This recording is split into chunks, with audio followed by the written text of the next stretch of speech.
is coming to you in 2024, but maybe you've got one that you want to add to next summer, and we'd love to have you do so. And if you have any questions, you can see Dave at the end of class today, okay? Well, I will give another brief introduction to Scott here before we get started. He is a senior lecturer at Grand Valley State University, where he teaches courses on modern world history, Russian and Soviet history, and the history of U.S. foreign relations. He holds a PhD in modern Russian history from the University of Illinois at Chicago. He recently edited a new anthology titled Cultural Diplomacy, Issues and Perspectives, which frames the soft power of cultural diplomacy as a 21st century phenomenon, presents readers with recent scholarship in the field of cultural diplomacy, and underscores the importance of cultural intelligence in the context of international democracy. Let's welcome back for session 2 of the Russia-Ukraine War, Dr. Scott Ligenfelter. Thank you, Ian. Thank you very much. Kind introduction. Good to see everybody. Good afternoon and welcome to you. Those online as well. I apologize last week. I jumped in and didn't even acknowledge and welcome you in. I appreciate that you're joining us very much.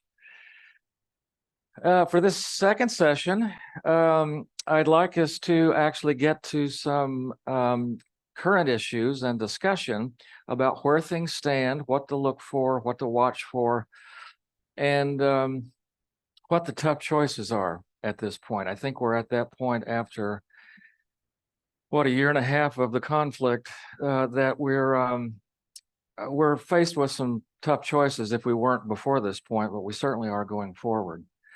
And so I want to kind of shift our attention away from the background, which is what we started with last time, some of the history, the background to get us to this point, how we got here, to where we stand and what to look for and what you see as the most important things to think about, to be concerned about, and to encourage our elected leaders to have in front of them. Okay, so we might start with 1 or 2 items of history and then move forward. I did speak with, just to echo what Ian said, I did speak with John this last week, and he's doing better. He's on the mend and making progress. Had a pacemaker put in. In a couple of weeks, at the end of the month, he's having a heart valve replaced. Evidently, through new technology, he said, it does not have to be open heart surgery. It can be done through a vein, which was interesting and good news, evidently, all things considered. So thank God for that. We'll keep him in our thoughts and prayers going forward. And he looks forward to being back with you. I think at least maybe next spring. Maybe we'll see what happens. All right, friends.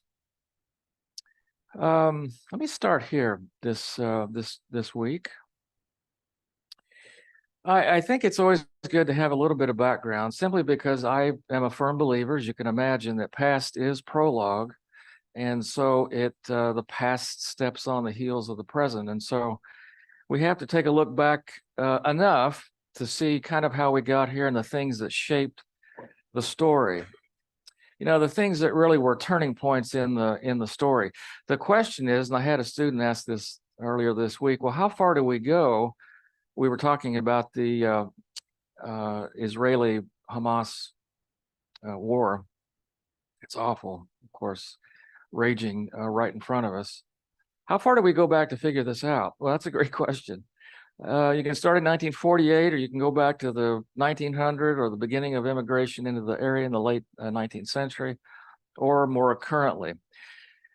So I might have gone way back last time. It seemed like I might have gone way back, but let's start here this week. And I won't spend a lot of time with maps. I think we had plenty of history last week, but let's think about this. What can we learn from our own story about what's going on in Eastern Europe right now? Why the need for Ukraine to fight for its independence twice, not once, but twice. In 1990, 1991, it was the first of the 15 Soviet republics to push out for its own autonomy and independence, understandably. It was central to the Soviet Union's economy and geopolitics and in the structure, the party and military structure of the Soviet Union. And so when it left, it was the first domino to fall, essentially. But it finds itself fighting again for independence. Why is that the case? Well, I think because we know, so this is not news, but something to remind ourselves of is that empires die hard. Let's remember our own story. We fought once in between 1776 and 83 and achieved independence, but then Britain came back and were ready to gobble up again chunks of North America. So we had to essentially, in the War of 1812, fight for a second time, a second war of independence. So it's simply a way of saying that even in our own story, which seems so remote from the life and customs of Eastern Europe, that this is a common trend that empires just simply don't they don't age gracefully, they don't age well, and they like to begin again. And this was a case even in our own story. That so we know even from that connection that what's going on now is part of a much bigger historical trend. Now, if you're a Ukrainian, and you're going to be hearing in the next 2 weeks from Ukrainians themselves, their focus is on what's right now. Explaining what has happened is a kind of luxury, even a parlor game. Their interest is their emphasis, their survival is at stake. So let's get to some things that they would be most concerned about. As I say, I think past is prologue, and we started here last time just to emphasize the fact that expansion and invasion are connected in Russia's case. Russia's been invaded from the east and from the west, and its argument is we need a buffer in the west to prevent yet another invasion from the west. It could come. But that means a trampling on the independence of those states and nations between Russia and the West. And of course, Ukraine is right at the heart of that. So let's get to a more recent, I think if you've got access to this slide, it might be worth looking at this when you've got some time in the future. Simply because it's a nice way of looking at the evolution of, as it says, Kremlin's foreign policy. It's actually a kind of a story of the devolution of U.S.-Russian relations. So it starts out decent, I guess we could say, at least peaceful, civil, 1990, 1991. And as the chart grows, so do the tensions grow. And this is over the period from about 1990 to about 2018. And consistently along the way, tensions have increased. I think that's the story that we all know. And these are some of the reasons along the way. But as I say, what I'd like to do is to focus on no videos today. We'll skip those. They're all, this one is, if you have a chance and want to come back to this, I think this one is interesting because it's a panel of Ukrainians arguing that there were some real missed opportunities along the way to protect their own sovereignty and integrity as a nation, and that our deference to Russia might have been a little too, it might have been excessive. Okay, but I won't pass over that. Okay, took a look at, I think people might have mentioned some other members of this autocrats club, and I included some photos of them.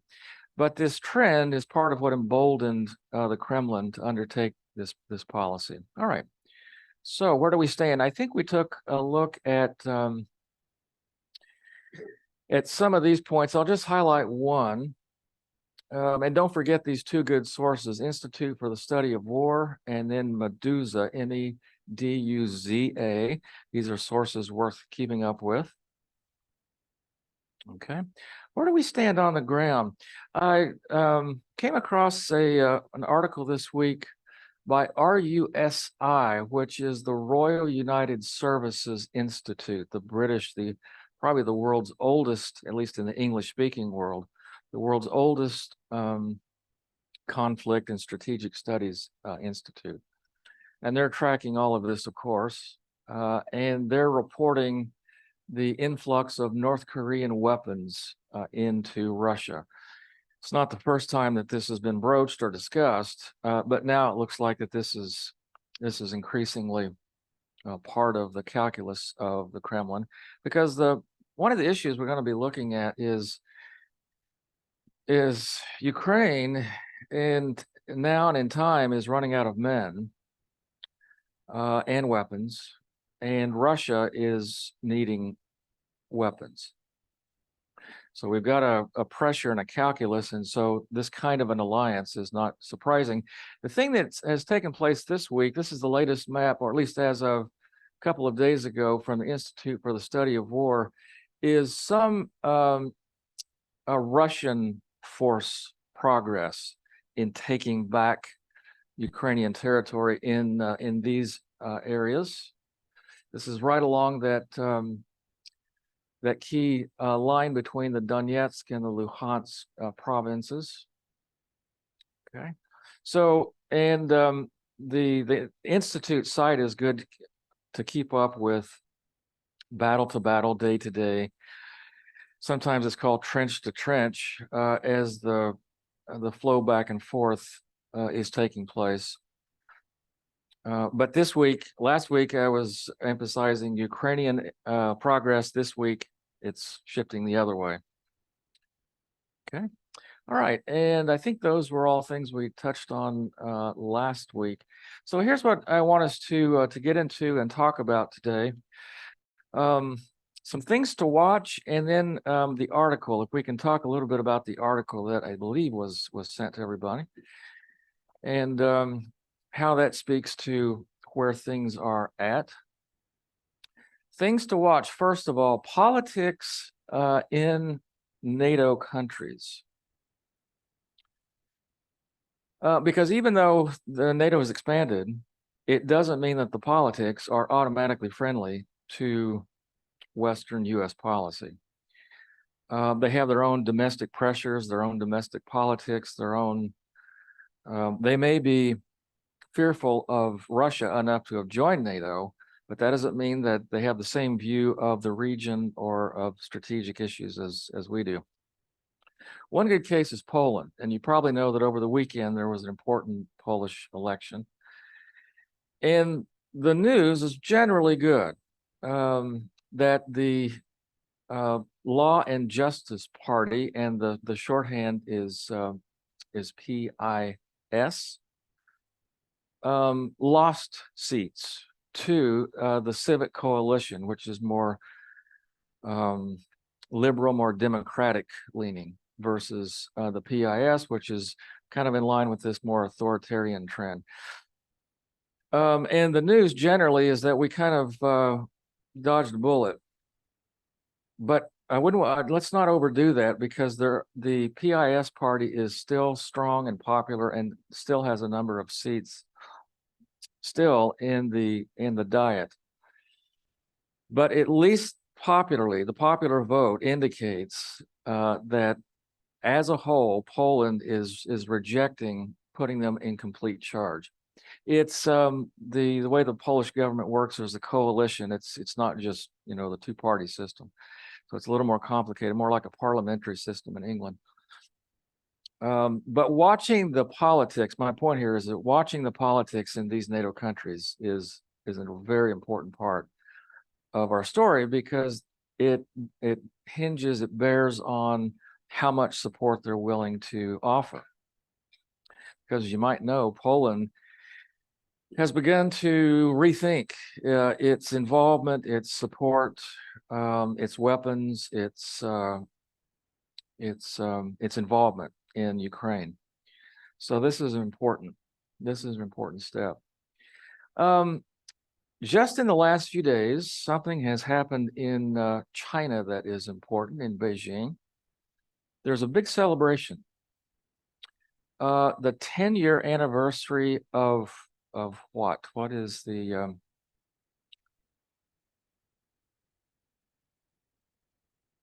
relations? Yes, but something specific.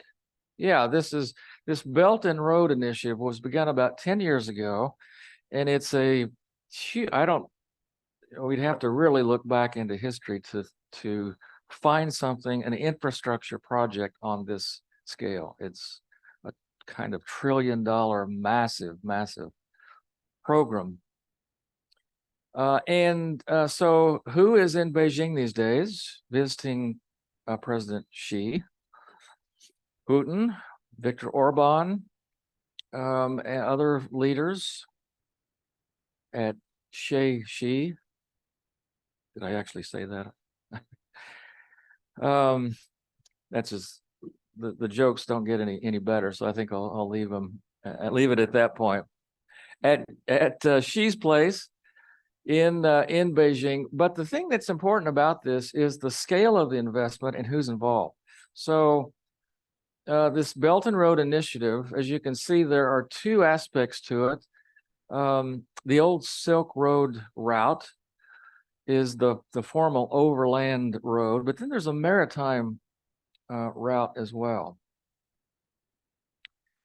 To the extent that countries, powers are pulled into this, that's going to affect not only what's going on in East Asia, it's going to affect what's going on in Eastern Europe, other parts of Europe as this initiative finds expression. You likely know of the investment of China in Africa. That's been present and intensified over the last few years, also in Latin America. In fact, this is kind of an echo of a moment in China's earlier history that goes back to the 15th century with a navigator, an admiral by the name of Zheng He, who about a century before the Western explorers made their way across the Atlantic in the Indian Ocean, undertook a huge voyage of these massive ships, thousands and thousands of sailors and scholars and whatnot, a kind of early Belt and Road Initiative 5 centuries ago. And then, as you probably know, China pulled in on itself and then spent the 19th and 20th centuries trying to deal with the consequences. Well, this is anything but isolation. This is a new kind of globalization, and I think that as we think about the conflicts around and even ours, it's important to see the impact of this. Okay, this is one that this is the next two, I believe, a deal with technology. Actually, this one does as well, because a lot of the infrastructure that is involved in this is high-tech or cutting-edge technology that makes a difference. This is a purely technological aspect that's going to make a big difference in what goes on in Eastern Europe. Starlink. This is the company that is owned by Elon Musk, putting up satellites in space, providing in Eastern Europe, in Ukraine's case, providing, because after the initial invasion, it destroyed the technology and infrastructure for cell phones and Wi-Fi connection, all this. Well, how was that replaced? Well, it was replaced by all these satellites, and I'm not sure how it works technically, but that Elon Musk has launched into space. This is a map that kind of gives you a sense of how many are up there and who's done this. It's not just that he is providing new technology and access to these services. It puts a lot of power in the hands of one man, And there's something called geofencing that he can actually sort of fence off those areas that are given access for political reasons, for personal reasons, for economic reasons. If the Ukrainian army finds itself up against needing communications in a certain area and it's been fenced off, who does that benefit? That benefits Russia. And we know enough about Elon Musk's political leanings, his views of things, to know that this could be an issue. Now, the natural question is, doesn't the U.S. have its own defense satellite system up in space? Why are we depending on a private company and a private owner for something so critical, conflict in Eastern Europe or global satellite technology? What is your understanding of that relationship between the U.S. Defense Department and its satellites, and then Musk and his satellites? Are we depending on? Is it kind of a equal power sharing sort of thing? Are we depending on him? Does he have just a small slice of the total? Does anyone have any? I don't know. Okay. So the Starlink system is a subsidiary of SpaceX. Right. Okay. And they do, the US government does contract for their services. Okay. The US government, the military, has their own satellite communication system as well. Right. This one is, yeah, I can't remember the numbers. I'll misquote it, but thousands of Starlink terminals were shipped to Ukraine. And there's a dispute about the geofencing in a particular initiative, I think, surrounding the areas around Crimea. Okay. And there's sort of two commentaries of people made claims that he shut it off. Okay. Right. I believe that there was some misreporting, I guess I would say, right, as to what actually happened. All right. But the Ukraine military is very dependent on this system. Yes. And it's very low cost. The terminals are small. Antennas about, I don't know, maybe a foot in diameter, a foot and a half in diameter. Okay. Right. It's cheap, easy, portable. And so it's very important to Ukraine's process. Okay, perfect. That's the conclusion I think we want to stick with, is it's dependent. Ukraine is dependent on this technology. And it's a matter of debate and dispute. So the investigative reporting that's done on it is important to look at, with some caveats about what we know and what we don't know. An article that was done in the New Yorker toward the end of August of this year by Ronan Farrow is very good and very revealing. And his concern is, and he shares it with a number of others, that this technology is giving this one individual in private hands a kind of shadow rule in a way.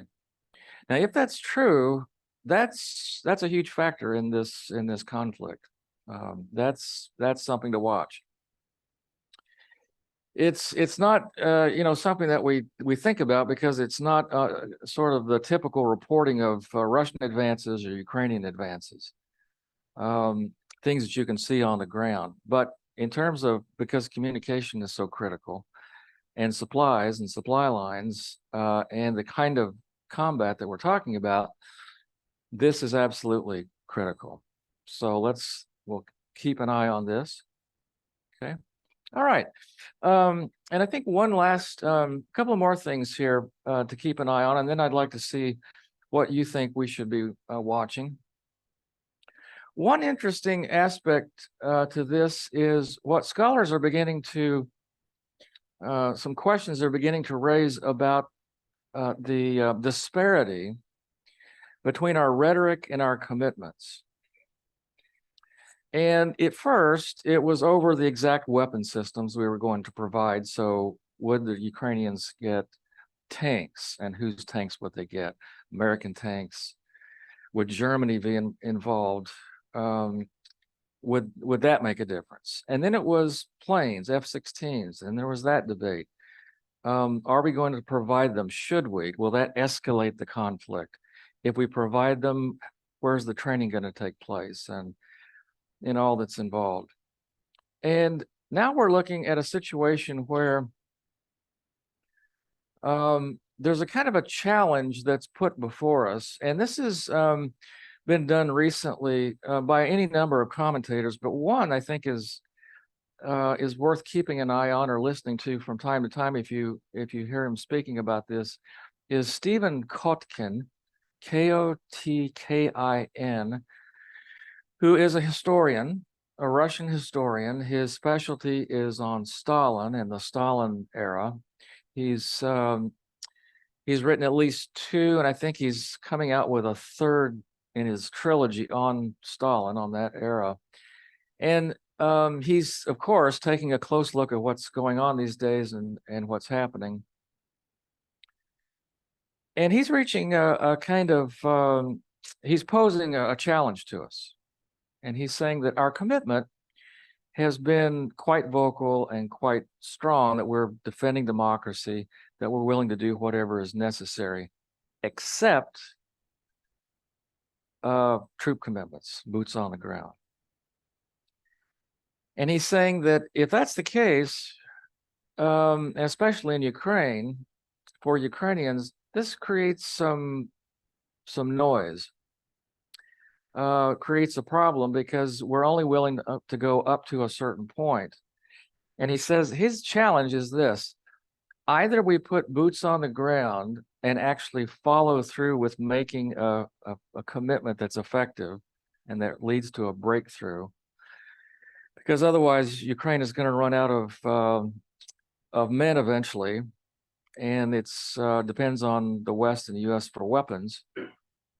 So either we're going to put boots on the ground, or we're going to have to accept an armistice where Ukrainian territory is actually given to Russia formally. And we accept that as the price of peace.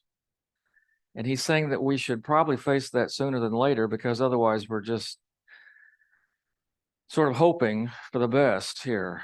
That's an interesting challenge to put to policymakers and these countries involved here.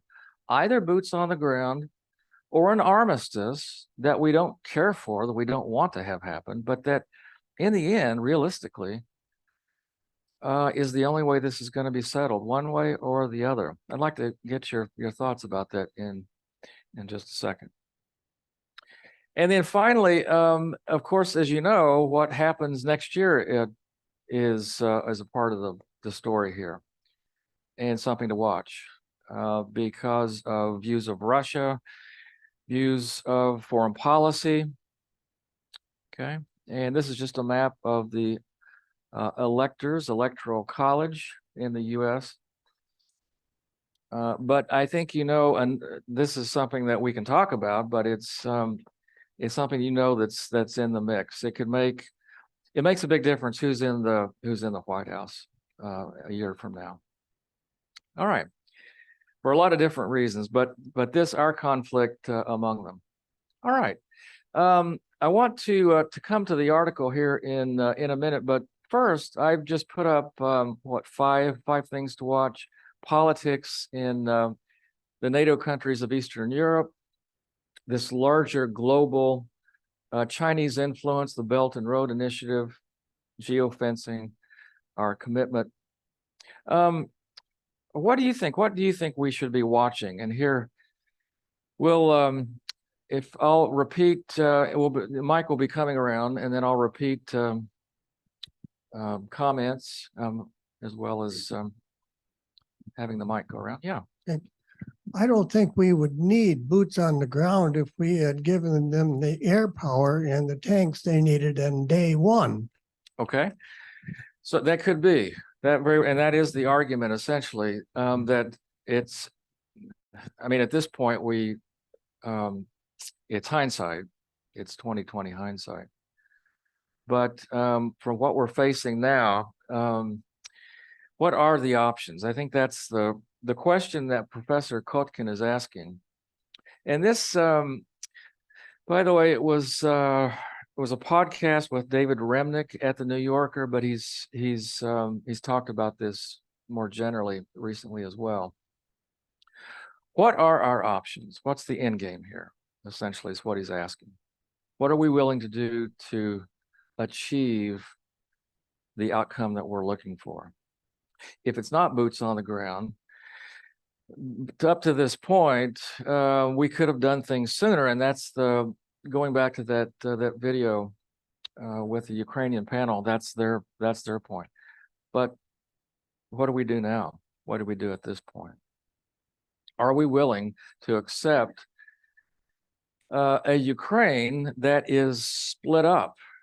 Even though we made guarantees in the mid-90s that we would protect the territorial integrity of Ukraine, that included Crimea, that included the two areas of Ukraine that are now under Russian control, Donetsk and Luhansk. Okay, so that's the tough one before us. Yes.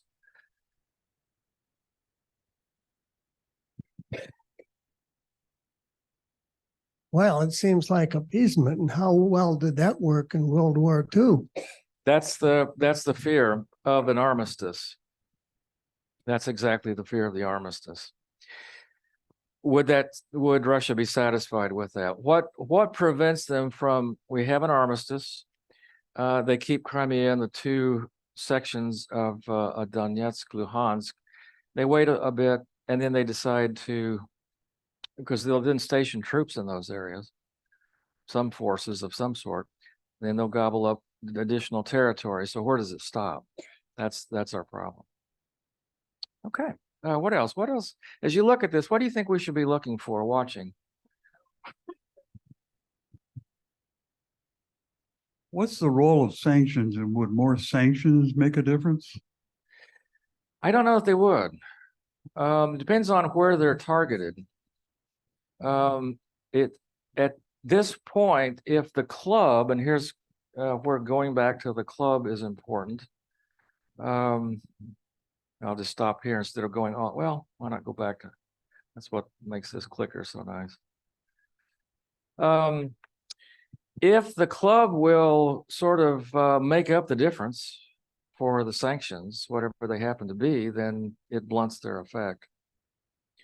And the Russian parliament has essentially, if not guaranteed, then as a practical matter, indicated that if any individual is targeted in the Kremlin, or any Russian Federation citizen is targeted, then there will be funds allocated in some sense to make up the difference. So I don't think at this point that, I mean, I'm interested in what the rest of you have to say, but it doesn't seem like that it's really making a big difference.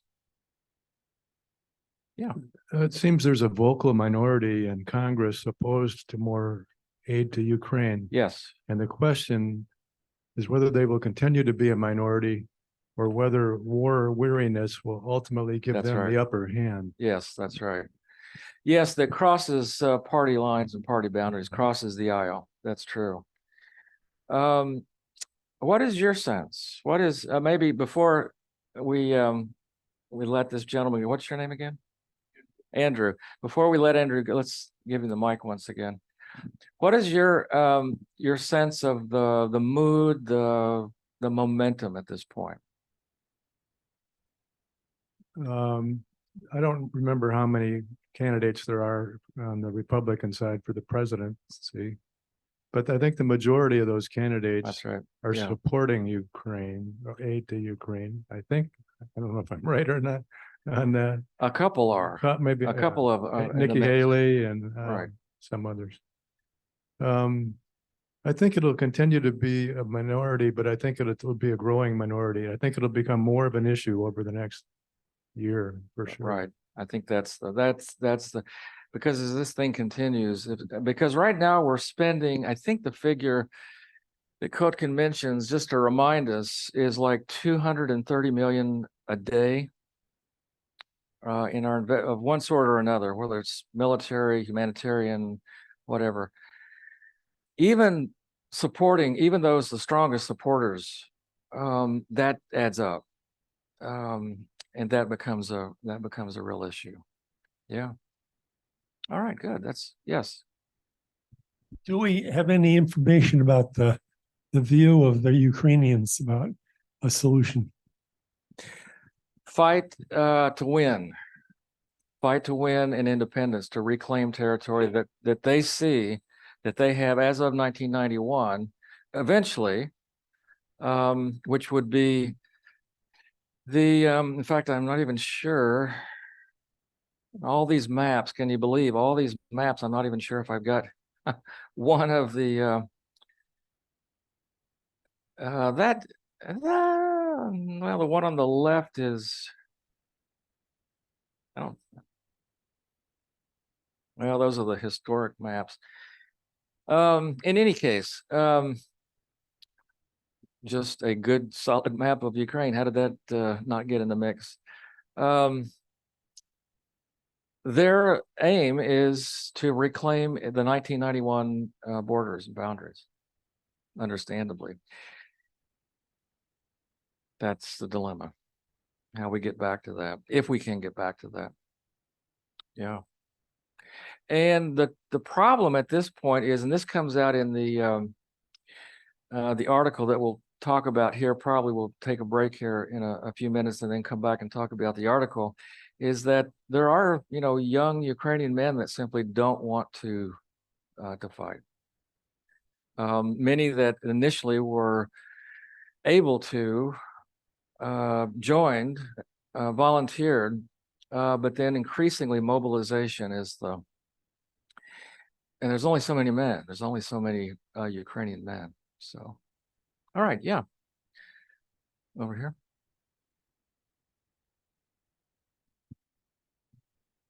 One thing we haven't talked about in most war situations, and certainly in this one, the question of following the money. Who's getting rich out of all this? Yes. Good point. Certainly the American armament industry is getting rich out of That's this. right.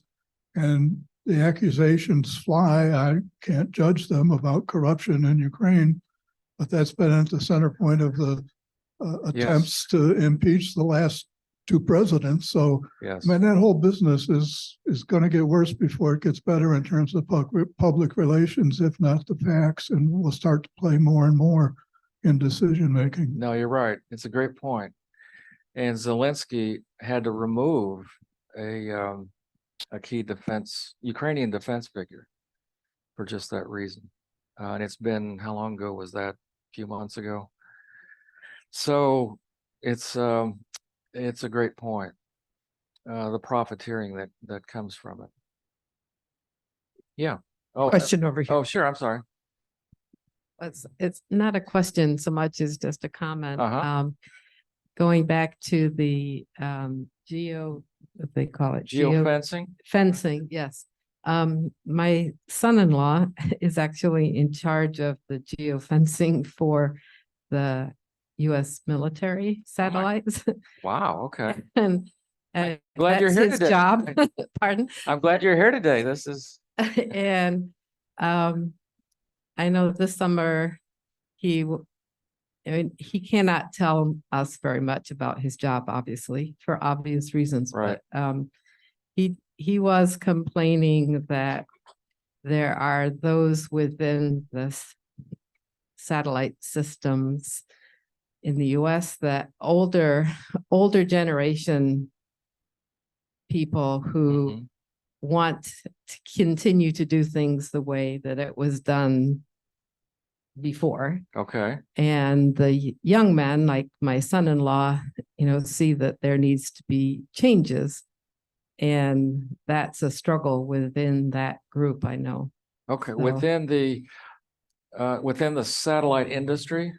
Or Now, within the, within the US government, Okay. military satellite, I see, I got those you. of, Okay, that are connected to that, I okay, don't know. yeah, That are all connected to that. I mean, like when we spent the summer out in Colorado, we were helping them because they just had a baby. mhm, And he had to attend a couple of conferences where everybody was flying into Colorado Springs for these conferences, mhm, and he would come home, visibly frustrated because yeah, there's a faction, older faction that don't want to change the way things are being done, and the younger people who see that there needs to be changes and that technology needs to be upgraded and that kind Okay. of thing. okay. So Have you heard him talk about his, from what he can talk about, his view on how that it's affecting the Russo-Ukrainian wars, or? well, I'm actually interested to ask him that now Okay, that, yeah. I've been taking this class that Yeah, that yeah. wasn't discussed, Yeah, I understand. this summer, but Yeah, I understand. now I'm thinking, oh, I want to ask him what his views are on that. Yeah, and what he can But- actually share because of, the role of technology is in a new kind of way is really, Yeah, and I know that he just really strongly feels that there needs to be upgrades in the technology Yeah. and the way that it's used. Right. So, yeah, I think at the very least, it highlights the public-private relationship when it comes to technology and in critical cases like this. So, yeah, thank you for that. All right. Over here, okay. It's more of an observation. It really goes back to what you're talking about in terms of past his prologue. And that is whether you're talking about the resources that go into our national debt or Okay. the defense budget, we get accustomed to paying the mortgage. And once you're accustomed to paying the mortgage, you've got stomach for that mortgage. Yeah, But do we have stomach for any more than that beyond the mortgage or the financial commitment? It's one thing to yes, commit resources. It's right, another to commit American personnel to that. yes, It's in some ways, to me, again, if you look at past his prologue, look at the Middle East and how long they've been going at fighting across borders with no solution. right, And here we are again, right. past his prologue with That's no right. solution. So it's not really a prediction, but it shows that there's a great deal of tolerance for the status quo That's when right. it comes to dealing with these Yeah. issues with no solution in sight. No, that's true. And that's where powers like the Kremlin take advantage of the stagnation, the inertia that we feel, because he knows that that time is on his side, the geography is on his side. And what are we going to be willing to do in the end? No, it's true. That's the pressure. Yes. I was reading something recently that the oligarchs who were most of the source of the corruption in the Ukraine have kind of abandoned the place because one, they're not making any money out of the war actually, Yeah, and they're losing a great deal of influence. that's Which- right. Basically means it's becoming more democratic and less corrupt. Yes, that was when Yanukovych was kind of the symbol of the corrupt pro-Kremlin leader, and when he was ousted, then their position was increasingly at risk. And so Putin's frustration, the Kremlin's frustration, is that Ukraine is drifting away from its sphere of influence, politically, economically, joining the EU, wanting to join NATO. So, but it still exists. It still exists because if you hear the sort of on the ground stories, not just the high profile firings of Zelensky getting rid of this defense chief, but it's ingrained in Eastern European and Russian culture. The what in Russian is called nalyevo, which is on the left. It's the way things get done. Right. And it's continued. So that's, yeah. That's right. Yes. Having your networks, having your personal networks that's right. Okay. Yes. And I don't mean to go back to the technology piece, but no, why not? That's my area. So a little bit more background on Starlink. Okay. And Starlink is a distributed communication system. They're low orbit satellites as opposed to traditional. And I suspect some of this has to do with your commentary, your son, whoever, relatives commentary is an awful lot of the communications infrastructure in this country and around the world depended on what were called geosynchronous satellites, which were at 22,300 miles above the Earth. The idea being that once you put the satellite up there, it was synchronized with the curvature of the rotation of the Earth. So in essence, as you look up in the sky, it never moved. These things are moving all the time, and they're communicating with one another. And so it's much harder to stop this communication versus the geosynchronous design. And the whole mission here, aside from Elon Musk, and I know he can be a nutcase, he's a really smart guy, and I wish he'd stick with cars and satellites and communications and stay out of other things. But anyhow, he is what he is. Yeah. This communication system was designed to provide access around the globe, in the middle of the desert, in Antarctica. I mean, any place where you typically can't get cell phone coverage or internet access and so forth.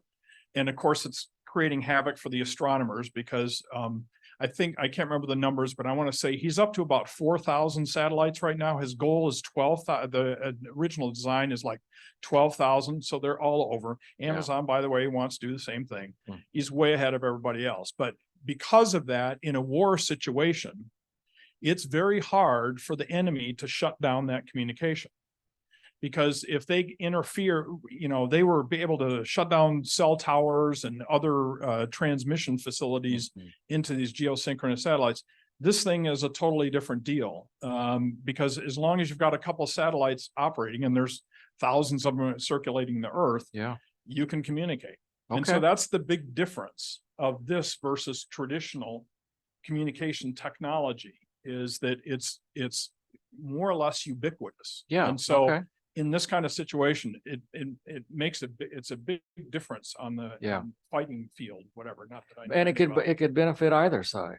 Correct. Yeah, it could benefit either side. It's not that it's weighted against the Ukraine.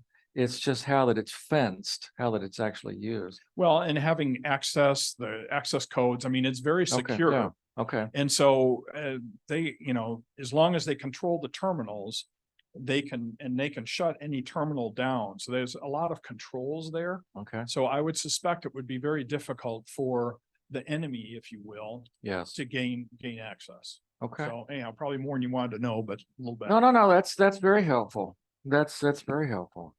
Yes. What? How do the Russian people feel about this war?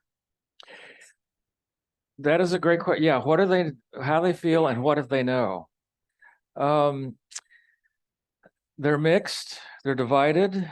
It's divided in urban, rural, it's divided in generations.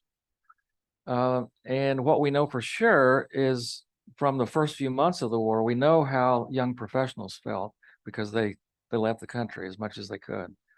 So they didn't want to be a part of it. Those that protested, we know that their opinions, because they did that until there were 10-year prison sentences and they were hauled off. But there is still strong national, the wave of nationalism in Russia was quite strong and did, as crazy as we might think it sounds, to support the Kremlin and Putin and these things. would support him. There are those, of course, that see this historically and that think, where Ukraine was always a part of Russia, and we don't want them joining the West and sort of giving away all of that. So it's mixed. The future, if we can wait long enough, there are enough of those that oppose this, but it's just when they're actually going to have a say. In terms of the technology and of what they know and find out, it's surprising what they can get and get access to. Telegram is one of their main sources of information, a program called Telegram. And they're very creative about what they hear and how they get it. But still, it's a censored system, it's a restricted system, so they're limited.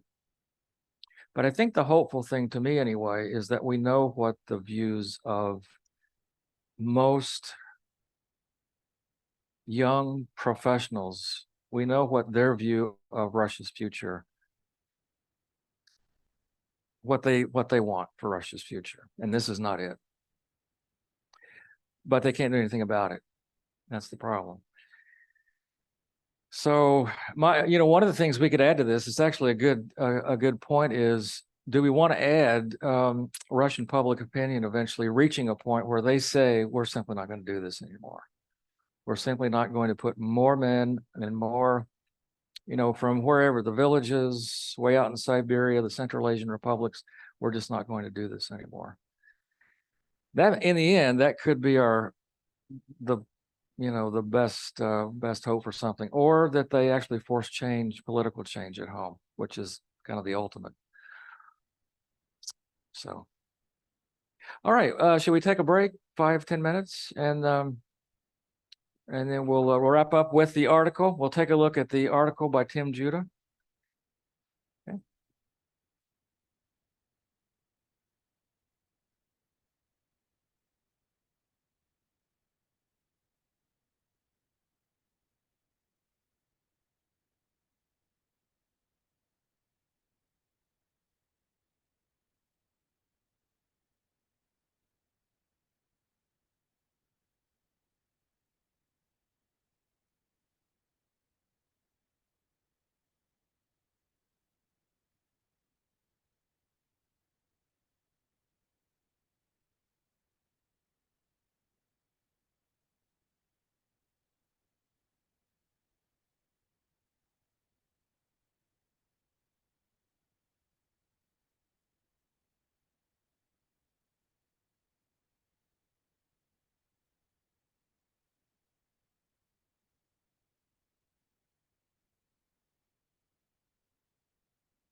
All right, friends, should we gather back and all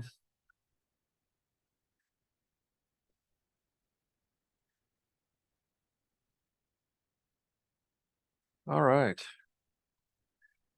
Good discussion. I think, especially in light of the next 2 weeks, and you'll be actually hearing from Ukrainians,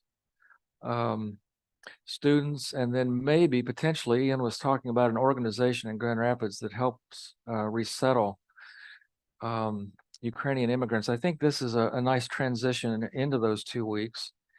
This was an article that was published in the New York Review of Books, the October 5th issue, Ukraine's New Normal, by the British journalist Tim Judah. And the reason I like it is because it's about states, it's about Ukraine, it's about the impact of all of this there, which is important in itself. It's also important because of the geopolitical impact on Europe, but it's about families.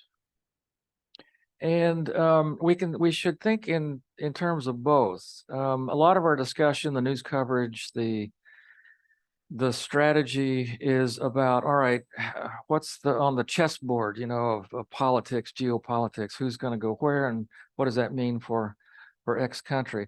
Well, what does it mean for families and couples and kids, who, after all, are the future of Ukraine? And how are they coping with this and dealing with this?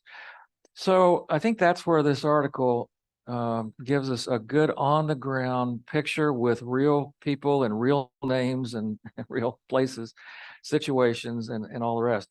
So let's do this this way. Let's discuss it this way in two parts. First, and I've got an extra copy in case it would be helpful for someone to have a copy in front of them.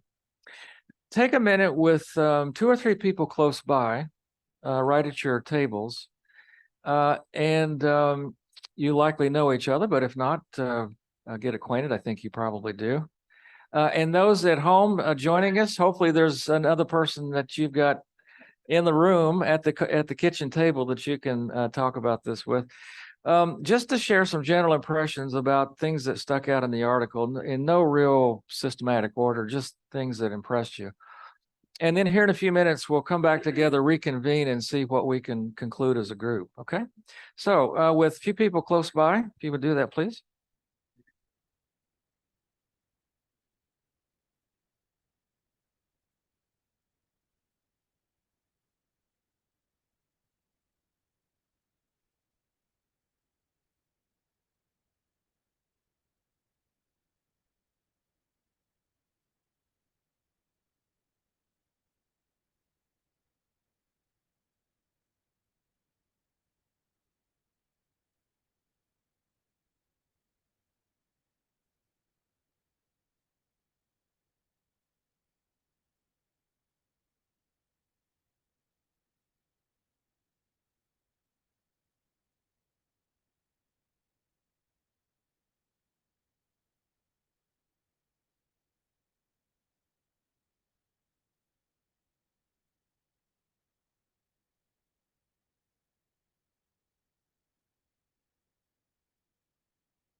All right, should we regroup?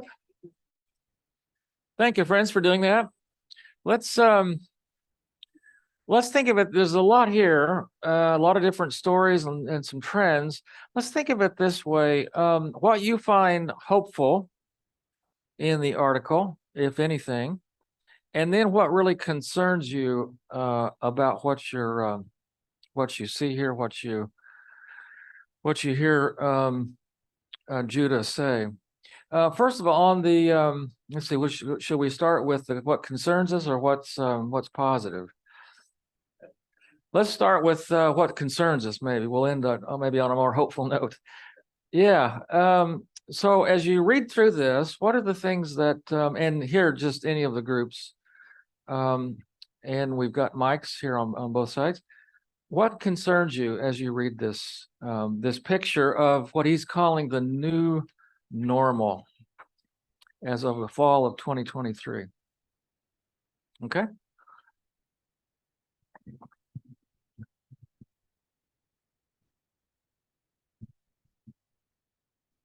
I think what struck me was how the family unit has been destroyed.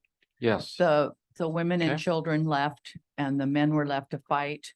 that's right. And I don't know how that is ever going to be able to be brought back together That's right. because they've found new lives in Yeah. other areas that are peaceful and they're happy. Why would you go back to That's that right. rubble? That's right. Why would you go back to the rubble? And it's a good way to put it because once it's over, once peace is achieved, then there's years of reconstruction. Well, and the family units have been broken because a lot of the That's men right. are dead, yes, or imprisoned. and they've been separated, so Yeah, the strain for on so long, yeah. relationships, and if they've made a life. On the flip side, it was curious to me that some of them said, well, the schools were better in Ukraine, and actually the healthcare was in some places, like in Britain, was harder to access and more difficult. But the one thing, I think one of the big takeaways is this is really fragmented, as you can imagine, in a war situation, but still the toll on families is just devastating, just awful. Relationships, couples, relationships generally. And that, how do you put that together? Now, this is where actually, and a couple of you at the break were talking about, this is where faith communities in not just post-conflict Ukraine, but even in the meantime, are providing, hope. Here we are at Hope. This is some kind of, vision for the future that is redemptive in some sense. So I think that's where those communities, and remember beforehand, this was one of Europe's most vibrant places in terms of faith communities, not just Christian communities, but faith communities generally. So that's a whole dimension that is a part of the ministry to what's going on right now. So yeah, families for sure. Okay, what else? What concerns you as you read these stories? And as a writer, it's a little more. He says in the beginning of the war, it's kind of typical journalism. You're talking about invasion and battles and whatnot. But now my job is more difficult, he's saying, because I'm now in stories that are more complicated. I have to make more qualifications. It's a different phase. It's a different time. So, all right. So who else? What else stands out to you, strikes you? Okay. Up front here.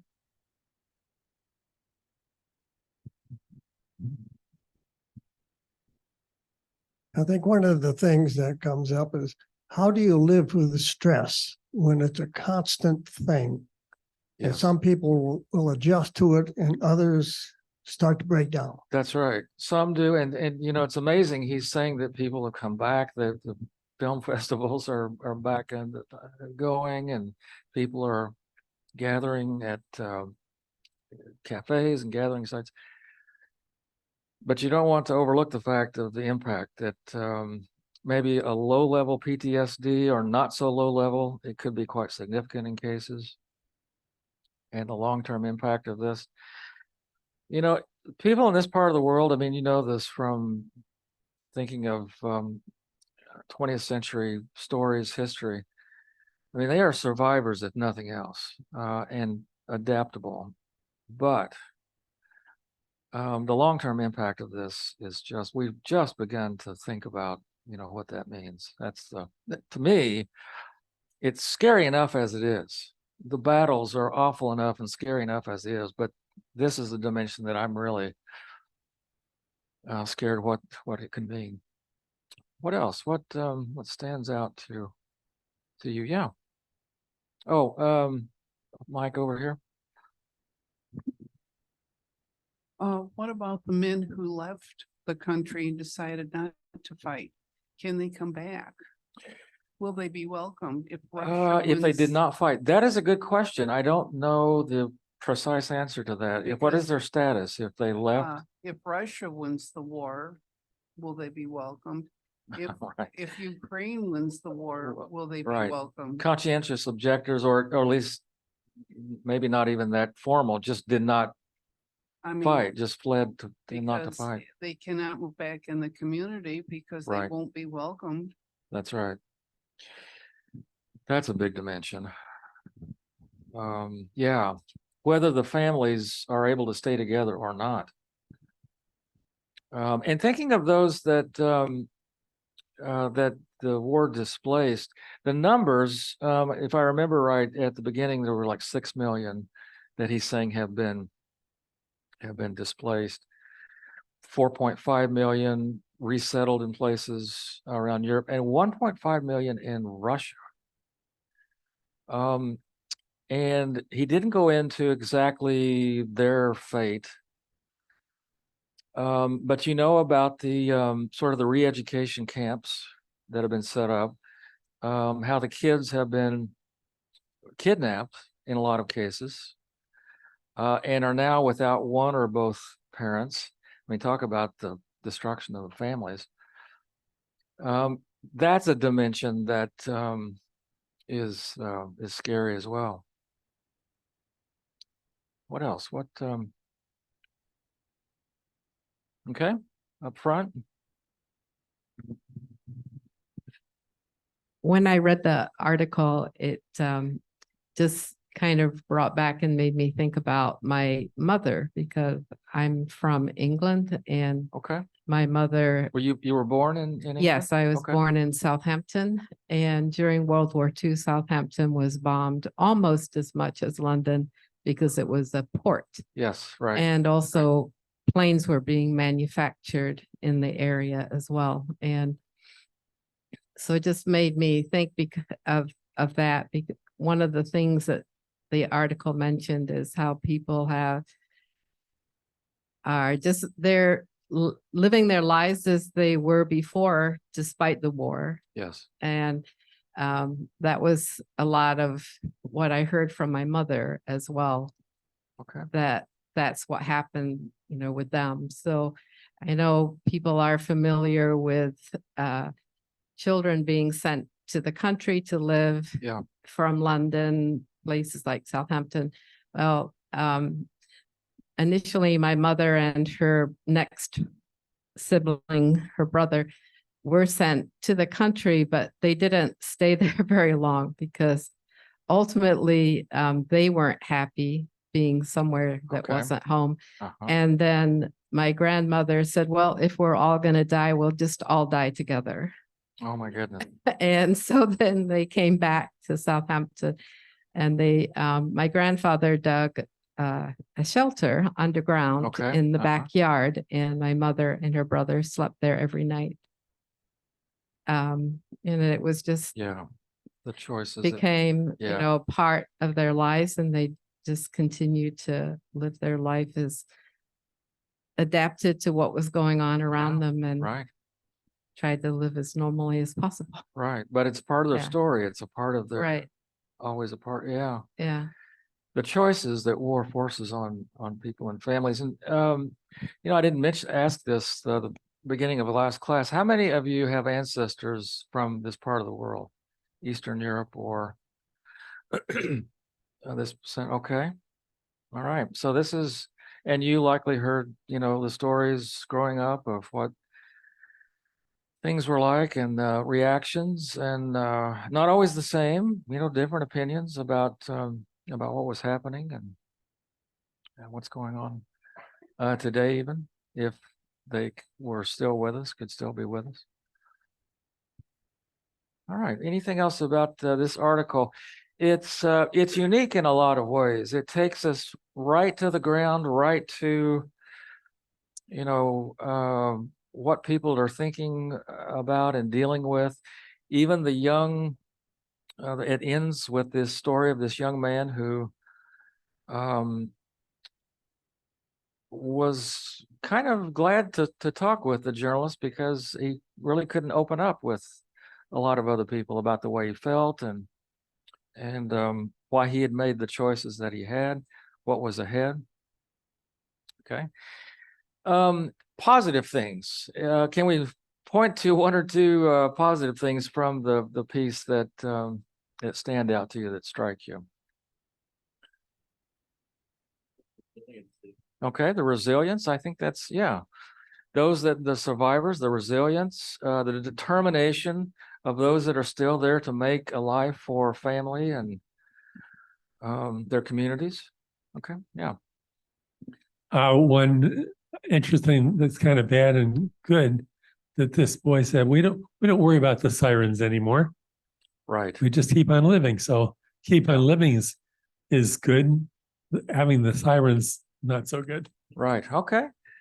Yeah. They get used to it. And of course, the danger is that it's real and that they will be killed in it. But that's, again, the choices that people have to make. What else? Any other, really, it wasn't written to present to end with a positive kind of outlook on things, but did anything emerge that leaves us with something to hang on to? Okay. Yes, right. A museum, some of the things that Ukrainians, their treasures, their kind of their cultural, the things they're attached to. Yeah, they're preserving what they can. They're preserving what they can about their life, their country, their cities. And what more could we, if there's anything hopeful, it's that they are willing to hang on to these things. Okay, yes. I guess one question is, and obviously it's premature to think about peace or victory, but let's say post-war, will Ukraine be abandoned? I mean, this is probably equivalent to World War II. Right. And look at Western Europe after World War II. Will those who are supporting the Ukraine now have the same level of commitment? Yeah, right. For not just peace, but also in terms of bringing Ukraine back to what it was. That's right. Versus the new normal, which is basically in some areas a third world country. Yes, no, that's true. It's great. It's a great question. We don't want this to be the future normal. This is the new normal at this point. What's the reconstruction going to be like? That would be really bad for the environment. Yes, exactly. It'd be better to just leave it and let them and expand cities that haven't been destroyed. It's going to put so much carbon into the air. What would exactly? Rebuilding those destroyed cities. Okay. I've seen an article about how much pollution in terms of carbon rebuilding that is going to take. But then what if if a group of families wants to rebuild, is the choice then to ask them to move on to some other place? Or yeah, just like we should be doing, instead of letting people live in flood zones here and then have to go rescue them. Yeah, I wouldn't want to be the one to actually ask them or tell them to move on, but it's something to think about. And clearly, part of the aspect here is that in agriculture, because of the mines, the shelling, the the ordinances, it's going to be incredible to try to actually recover what was Europe's breadbasket and still productive, but We, yeah. we have time for one more comment or Okay, question. sure, yeah. The ease with which Russia took over Crimea again, Hmm. do you think that had any impact on going where they did with Ukraine? I think so. Yeah. Yeah, I think so. I think there was just a sense that this was the time and that they weren't going to be stopped. And this was the next stop along the way in rebuilding what to the Kremlin is a more secure Russia. Let's hope that changes at the very least, and that we will, and so however it happens, that this stops. This madness that seems to have overtaken the world in the Middle East and elsewhere. Call me an idealist, but that's my hope and prayer. All right, thanks, friends. It's a pleasure to be with you. Thank you. Enjoy this Thank lovely you. day.